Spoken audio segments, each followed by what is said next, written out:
For one who is a neophyte in the Eightfold Yoga system, work is said to be the means. And for one who is already elevated, cessation of all material activities is said to be the means. Purport by His Divine Grace, A.C. Bhaktivedanta Swami Prabhupada. The process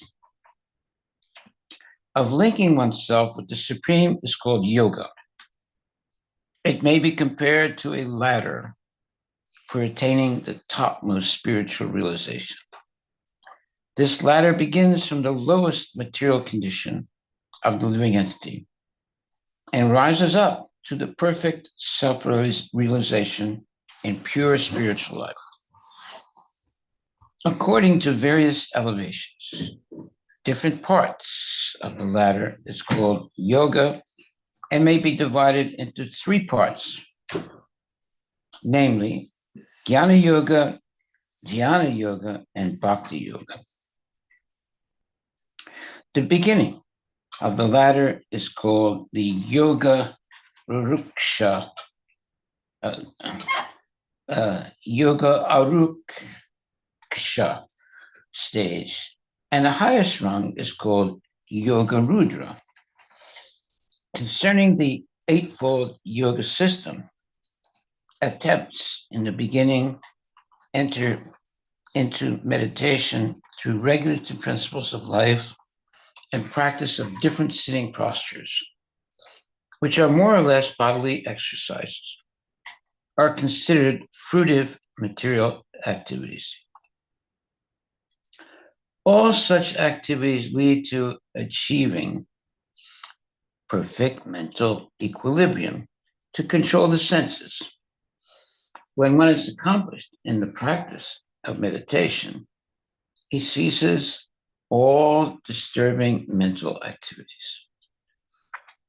A Krishna conscious person, however, is situated from the beginning on the platform of meditation because he always thinks of Krishna, and being constantly engaged in the service of Krishna, he is considered to have ceased all material activities. Okay, so Prabhupada is giving a quick, he's talking about what's called the ladder, Ladder, for attaining the topmost spiritual realization. And the ladder begins from the lowest material condition of the living entity and rises up to perfection, rises up to perfect spiritual realization in pure spiritual life. According to various elevations, different parts of the ladder are known by different names. But all in all, the complete ladder is called yoga and may be divided into three parts, namely Jnana Yoga, Dhyana Yoga, and Bhakti Yoga. So Jnana Yoga is knowledge, Dhyana is meditation, and Bhakti is devotional service. The beginning of the ladder is called Yoga Ruksu. Yoga Rukshu stage. And the highest rung is called Yoga Rudra.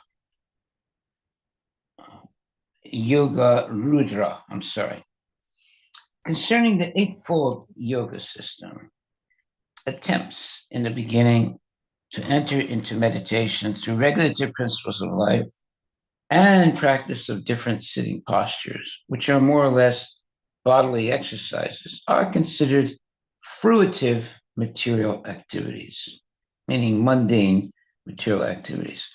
All such activities live to achieving perfect mental equilibrium to control the senses. When one is accomplished in the practice of meditation, he ceases all disturbing mental activities. A Krishna conscious person, however, is situated from the beginning on the platform of meditation because he always thinks of Krishna. And being constantly engaged in the service of Krishna, he is considered to have ceased.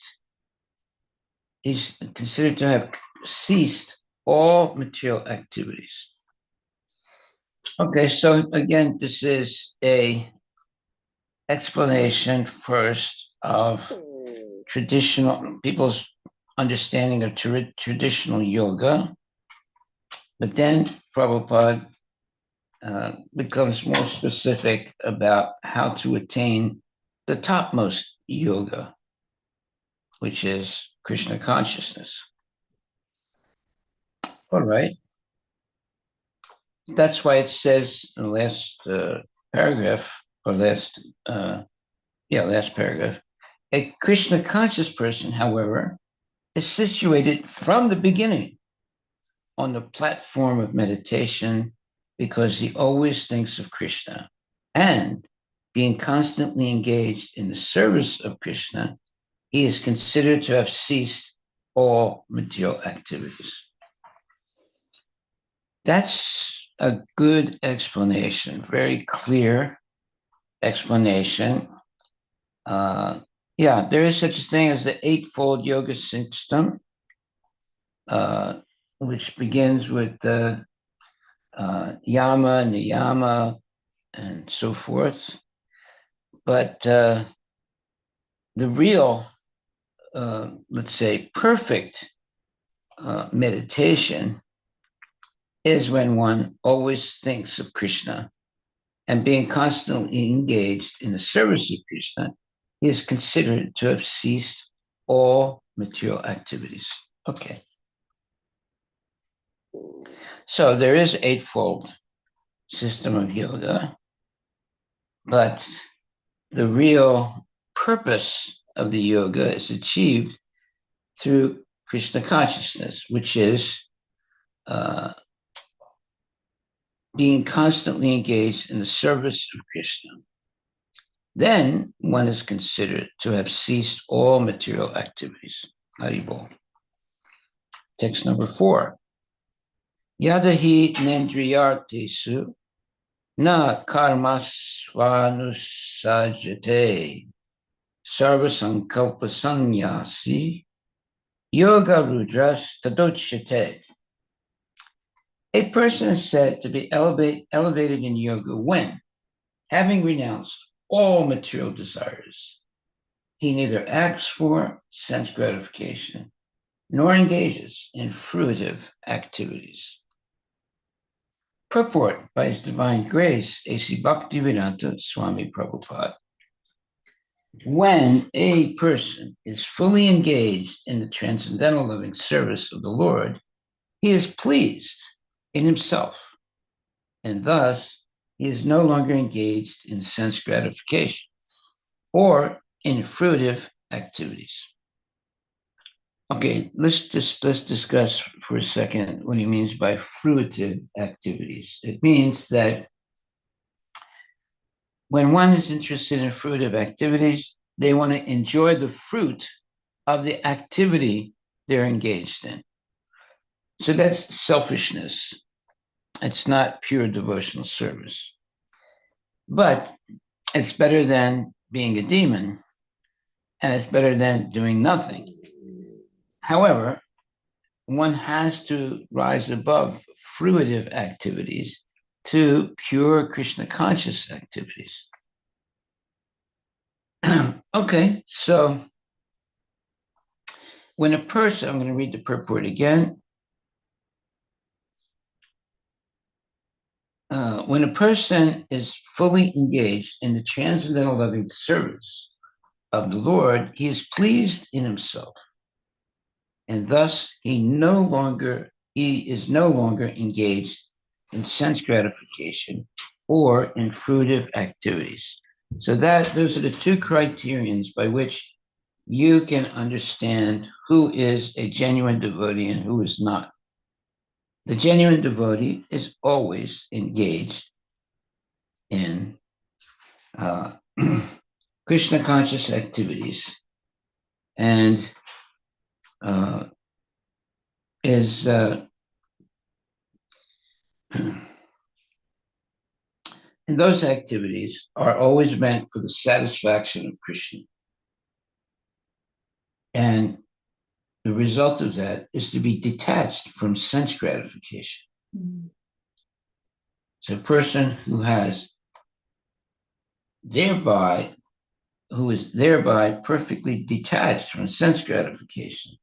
One who has no such realization must mechanically try to escape material desires before being elevated to the top rung of the yoga ladder. So why try to do that? It's much easier to go directly to Krishna consciousness.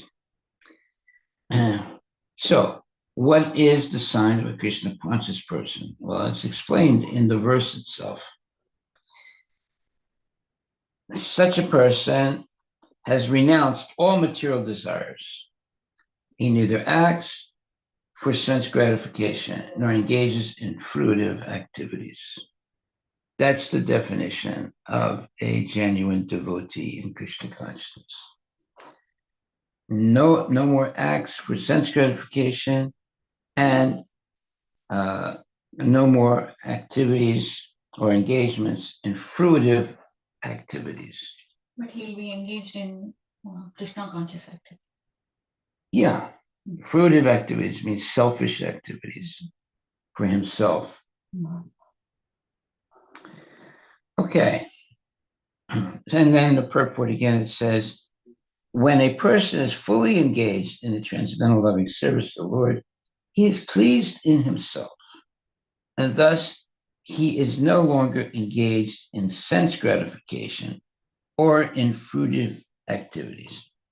So when a person is not pleased with himself, then they go to parties, they go to bars, they go to vacations on the beach. And they're going all these different places looking for sense gratification, happiness, material happiness. So they have to go outside of themselves.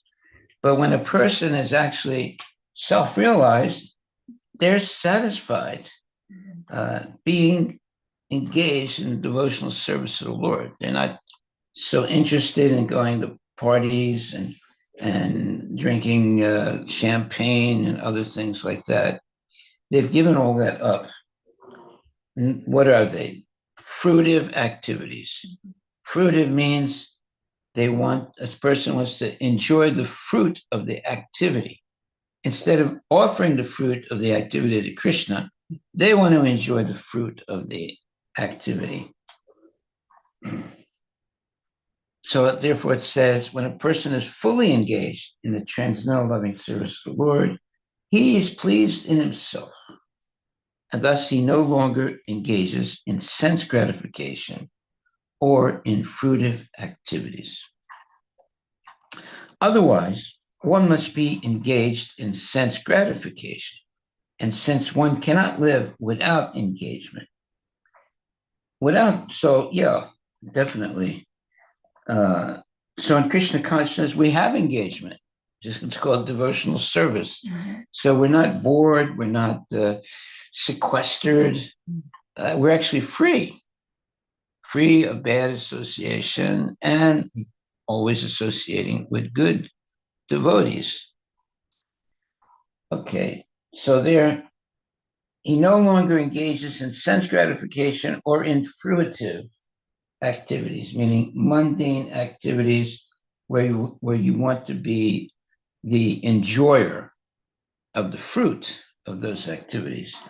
The devotee wants to offer the fruit of the activities to Krishna. Otherwise, one must be engaged in sense gratification, since one cannot live without engagement. Without Krishna consciousness, one must be always seeking self-centered or extended selfish activities. But a Krishna conscious person can do everything for the satisfaction of Krishna and thereby be perfectly detached from sense gratification. One who has no such realization must mechanically try to escape material desires before being elevated to the top rung of the yoga ladder. So when it says must mechanically try to escape material desires, that's doing the eightfold yoga practices. Yeah, which are very difficult to do. So the devotee does not have to do the eightfold practices of yoga because they can very quickly achieve the purpose of the eightfold practices of yoga by chanting Hare Krishna and being always engaged in devotional service. Now, that's real yoga because in devotional service, you're connected to Krishna. Okay, so now let's go on to verse number 5. Oh, this is a very nice verse. I like this one. Udarad atmanatmanam, natmanam avasadayet. Atmaiva hi atmano bandur, atmaiva ripur atmana. So how many times does it say atma? Twice in atmanatmanam. Third time natmanam. Fourth time atmaiva. Fifth time atmano. And sixth time atmaiva. And seventh time atmana. 7 times, right? Huh? 7 times. 7 times. Yeah. It's poetry. Udarad atmanatmanam natmanam avasadayet. Atmaiva hi atmano bandur. Atmaiva ripur atmana. One must deliver himself with the help of his mind, and not degrade himself. The mind is the friend of the conditioned soul and his enemy as well. Whoa, that's serious.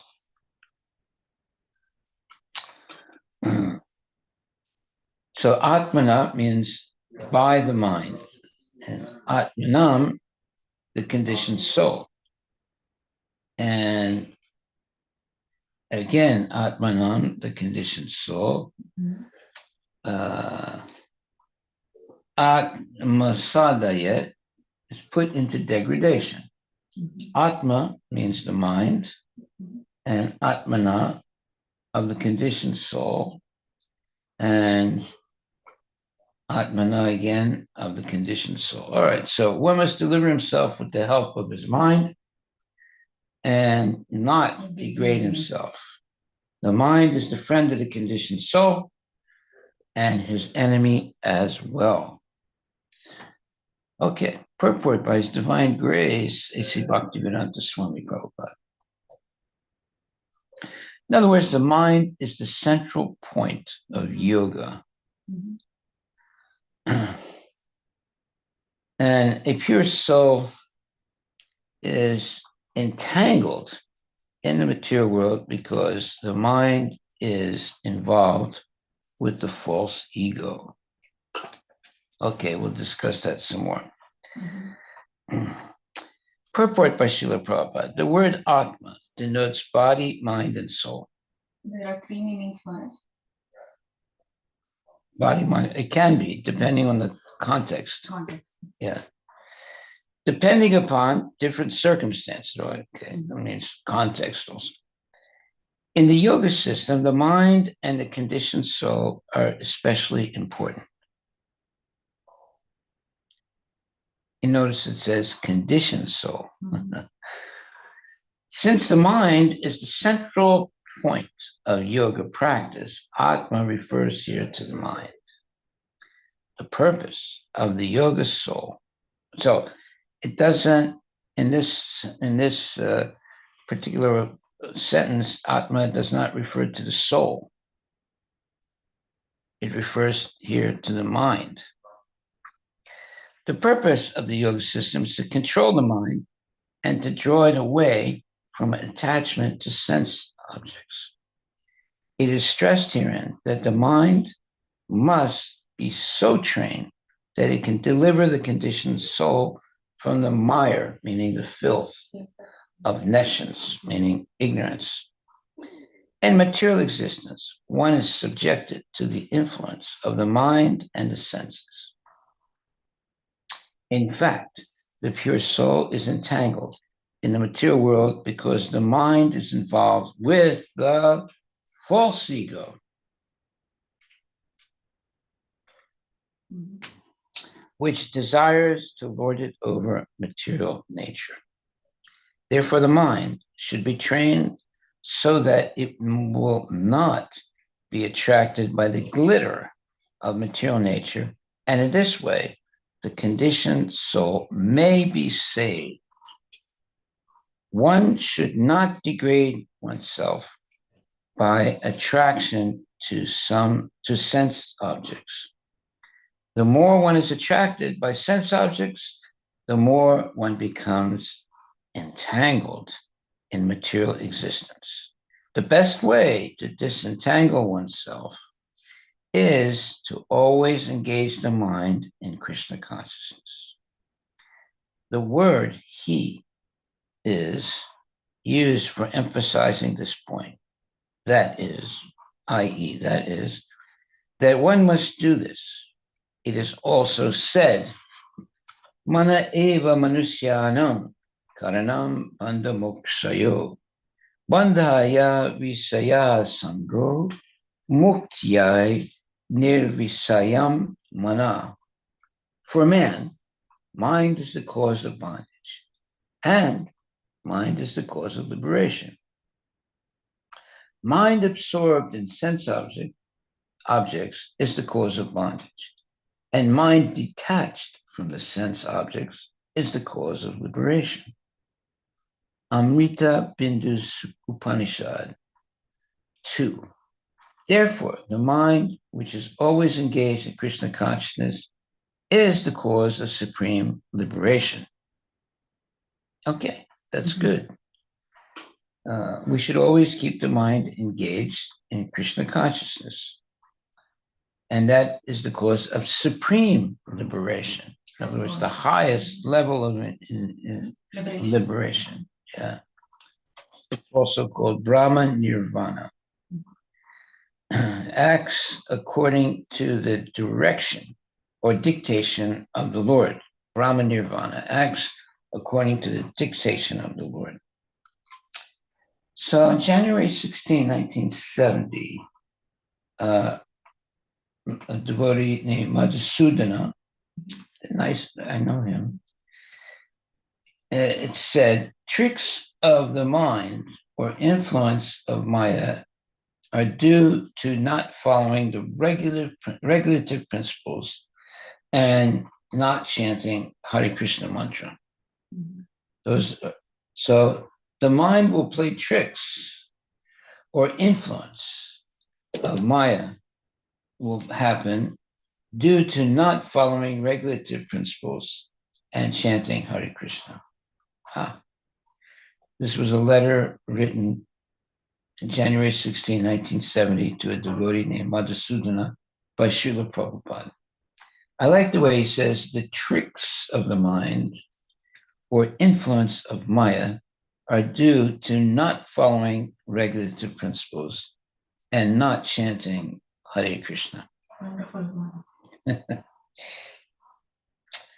Okay, so, and then this verse, Mana eva manusyanam karanam bandha mokshayo vandaya vishaya sango muktiyai nirvishayan mana. For man, mind is the cause of bondage, and the mind is the cause of liberation. Mind absorbed in sense objects is the cause of bondage, and mind detached from the sense object is the cause of liberation.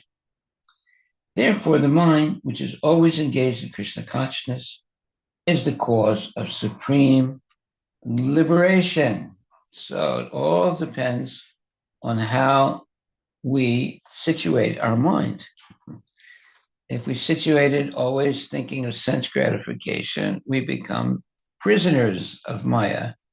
If we always situate it in Krishna conscious activities, we become genuine devotees. And and thus become liberated from Maya. Text number 6. I like this one. Very good. This is a very good verse. Bandar atmanatmanastasya yenat maivatmana jita anatmanas to satrutve vartitatmaiva satruvat. It's nice poetry, Sanskrit poetry. For him who has conquered the mind is the best of friends. But for one who has failed to do so, his mind will remain the greatest enemy. Let's see, how do you say enemy in Shatru. Shatru? Yeah, Satru. Exactly. Purport by His Divine Grace, A.C. Bhaktivedanta Swami Prabhupada. The purpose of practicing eightfold yoga is to control the mind in order to make it a friend in discharging the human mission. Unless the mind is controlled, the practice of yoga for show is simply a waste of time. One who cannot control his mind lives always with the greatest enemy, and thus his life and its mission are spoiled. The constitutional position of the living entity is to carry out the order of the superior. See, now that's a very profound statement. Mm-hmm. The constitutional position of the living entity is to carry out the order of the superior. As long as one's mind remains an unconquered enemy, one has to serve the dictations of lust, anger, avarice, illusion, etc.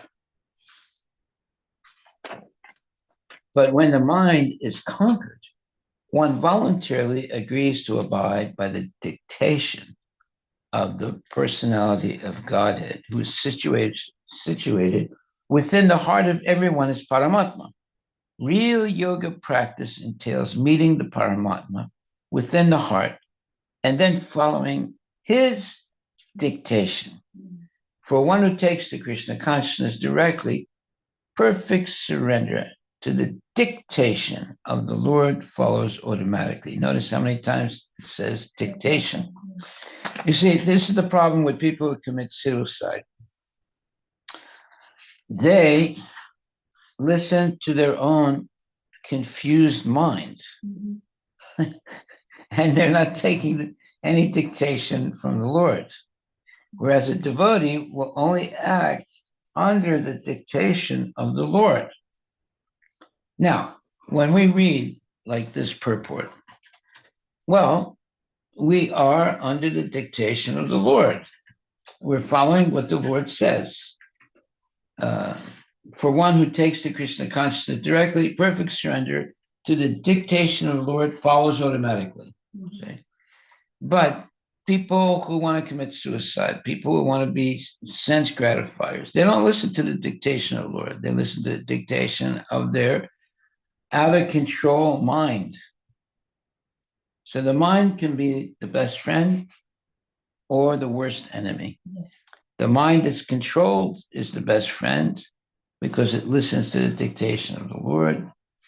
And the mind that is not controlled is the worst enemy because it doesn't listen to the dictation of the Lord. And it just follows whatever whims that enter into the mind.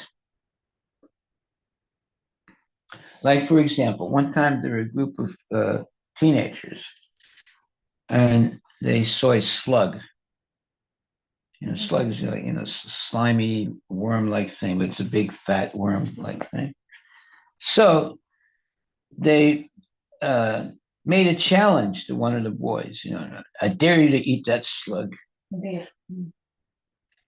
And the boy ate the slug, and very quickly he turned into a zombie.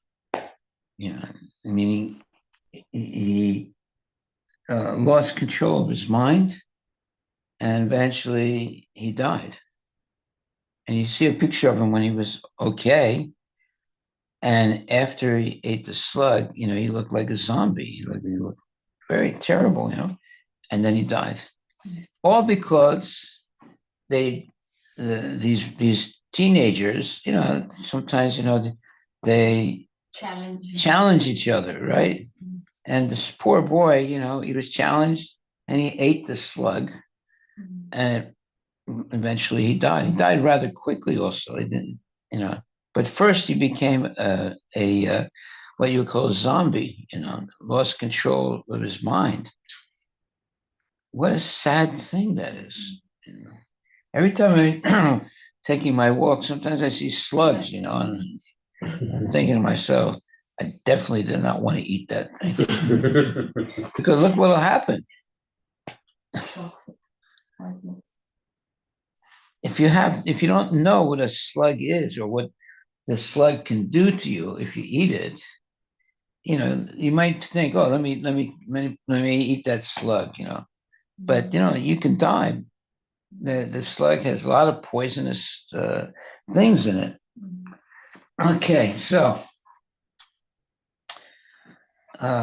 it says here, one must deliver himself from the help. One must deliver himself with the help of his mind, and not degrade himself. The mind is the friend of the conditioned soul, and his enemy as well. So now here it says the word Atma denotes body, mind, and soul. So you have to understand how Maharaj, the word is being used. Yes, and we're reading 6, Maharaj. Oh, okay. I know. I was going back over this again. When it says body, mind, and soul, that one word has different meanings based on the context of how you can read it. Okay, so all right, we'll go to text 6. Bandhur atmanatmanas tasya yenatmaivatmana chita anatmanas tasatrutve vartitatmaiva satruvat. Sanskrit poetry is beautiful, and meaningful, very deep meanings. For him who has conquered the mind is the best of friends. But for one who has failed to do so, his mind will remain the greatest enemy. What a fantastic verse that is.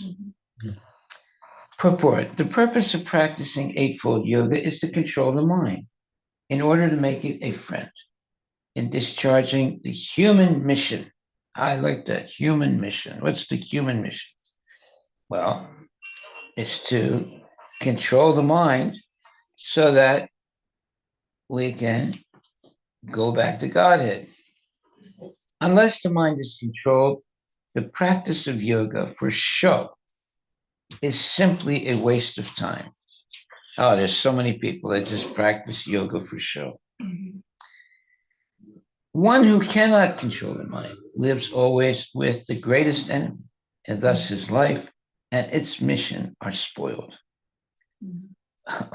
Just imagine that. His life and his mission is spoiled. That's serious. Yes. The constitutional position of the living entity is to carry out the order of the superior. That's what we're meant to do. There's always going to be a superior person, and we should carry out the order of the superior, like the spiritual master, for example. As long as one's mind remains an unconquered enemy, one has to serve the dictations of lust, anger, avarice, illusion, etc. But when the mind is conquered, one voluntarily agrees to abide by the dictation of the personality of Godhead, who is situated within the heart of everyone as Paramatma. Real yoga practice entails meeting the Paramatma within the heart and then following his dictation. For one who takes to Krishna consciousness directly, perfect surrender to the dictation of the Lord follows automatically. Now you see how Prabhupada positioned his explanation here. Mhm. If you take the Krishna consciousness directly, then there is perfect surrender to the dictation of the Lord. It follows automatically. Right? You don't have to put an extra effort for that. Yeah, you don't have to do anything else. Yeah. Automatically. Automatically. Mhm. I like that. And you see how many times it used the word dictation? 4 times. Yeah, at least three, at least, what is it? I'm counting 3. You see 4? Oh, no, there is 4. Yeah. Serve the dictations of lust, anger. Abide by the dictation of the personality of God. Yeah. So, and it continues in the next verse. Mhm. Again, 1, 2, 3, 4 times. Again, it says dictation of the Lord. All right. So, dictation of the Lord. That's a major statement. How do you get the dictation of the Lord? In other words, The next question. dictation means it's like he's ordering you. Mhm. You know, you have to do this. What did you say? That is the question I had, Maharaj. How do we get the dictation of the Lord? Okay. That's by associating with guru or gurus. Then you will understand the dictation of the Lord. You'll hear the dictation of the Lord. And what's a practical example? Well, when Prabhupada was present, Mhm. when I sent my letter of initiation to him, he wrote me back and he said that I'll just summarize it real quick. That I should, because I told him I was an Armenian boy. Mhm. He said that, well, you should go to Armenia and the Middle East and preach. Mhm. But then he said, but in the meantime, you should learn Krishna consciousness by associating with your God brothers. Mhm. So that was a dictation. Mhm. So I had to do that. I had to associate with the other devotees, and I never really did go to Armenia, but I did things to help Armenia though, like I translated Bhagavad Gita into an Armenian language Mhm. and distributed it in Armenia. Mhm. And other things. You know, I think I translated 4 books into the Armenian language Mhm. and sent them to Armenia. At that time, you couldn't do anything because the Soviet Union was very strict. Mhm. But as soon as the Soviet Union collapsed, all the books that I had printed in Armenian language, they were being kept in Germany. And as soon as the communist regime collapsed, they all went to Armenia. Oh, nice. Yeah, and a lot of people became devotees. Okay, so any questions anyone has? You notice he's using the word dictation many times. So dictation means it's an order. You have to follow it. Right? So his dictation, no, wait a minute, it says, real yoga practice entails meeting the Paramatma within the heart and then following his dictation. For one who takes to Krishna consciousness direct, perfect surrender to the dictation of the Lord follows automatically. Well, how do you get that dictation? You get it from Guru, and you get it from genuine devotees. Once you're a surrendered soul, then you receive this dictation from the Lord. Like, for example, if you're not surrendered to the Lord and you read Bhagavad Gita, you don't really understand that much, and you're definitely not going to follow his dictation, what's being said. But if you are trained in Krishna consciousness, then you take what's being said seriously and you follow what's being said. So you follow the dictations of the Lord. That's why it says, for one who takes the Krishna consciousness directly, perfect surrender to the dictation of the Lord follows automatically. That's the main takeaway. Okay, I think we are finished. Yes. Unless somebody has a question. Anybody have a question in the outside world? Outside world. They're all in the spiritual world. Oh, okay. Outside spiritual world. Hare Krishna, any questions from online? These are all really nice verses. Wonderful verses. They're very nice verses. And they're very poetic also. Okay, my dear devotees, thank you very much. Please take rest early, to wake up early, and chant you know what. Hare Krishna, Krishna, Hare Krishna, Krishna, Hare Hare, Hare Ram, Hare Ram, Rama Rama Hare Hare. Chant Hare Krishna and be happy. happy. Oh, glories to Prabhupada ki jai. Hari Bol.